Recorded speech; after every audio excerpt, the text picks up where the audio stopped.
Imagine you're a surfer, right? You're riding this massive, perfect wave, and then suddenly the ocean just completely drains out from underneath you. Right, it's instantly gone. Exactly. And that is, well, that's exactly what happens to a momentum-based trading algorithm when a sudden market shock hits. Welcome to today's deep dive. You are basically a fly on the wall in our AI lab today, watching that exact kind of chaos. Yeah, we're tracking a really intense week of algorithmic logic. Yeah. Just observing this battle between two very different models. Right, we've got Team Mountain Climbers, who are all about equilibrium detection, and Team Wave Riders, who track surging force and momentum. But before we get into the numbers, we need a really strict disclaimer for you listening. Absolutely crucial. We are strictly sharing an observation log of AI behavior here. This is not a crystal ball for the future, and it is definitely not investment advice. Right. Not stock picks. We are purely studying how these algorithms adapt. So let's trace this dramatic narrative from Monday, August 10th to the week's close. Because, I mean, the shift in dominance is wild. It really is.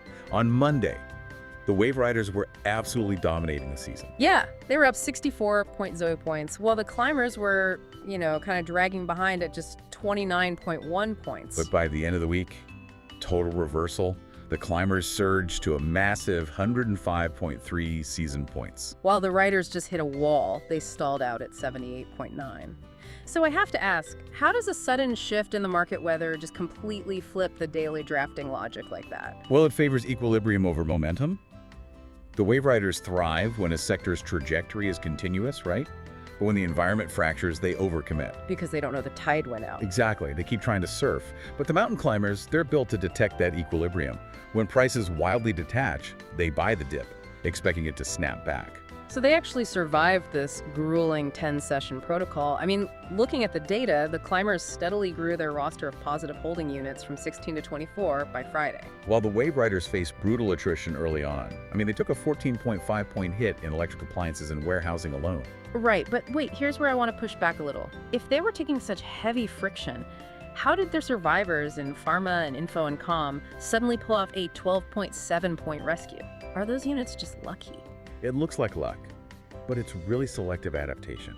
Even in a terrible market, if a specific industry catalyst hits, like a tech release, that microtrend surges, the logic just latches onto it and decouples from the broader market drag. Oh, wow. Okay, so even though both teams technically ended with positive absolute scores, we really need to zoom out, right? We need to look at the index contrast. Yeah, the broader environment. Yeah. Because throughout the week, both teams consistently lagged behind the Nikkei 225 and Top EX. Yeah, they closed down at negative 5.5 and negative 6.2 against the Nikkei. Right, and that gap helps us determine the scale of things.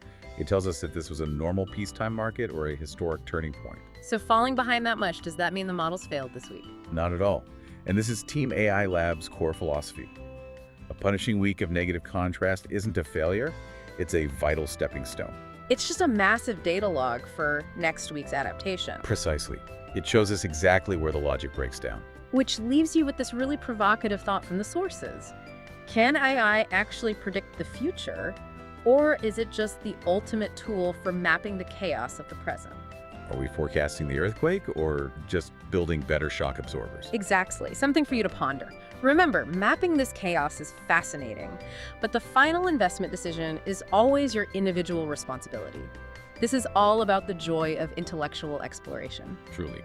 So if you want to keep tracking these models with us, please subscribe to the channel, click the Substack link in the video description, and sign up for the premium Substack subscription to access all the deeper, granular data logs.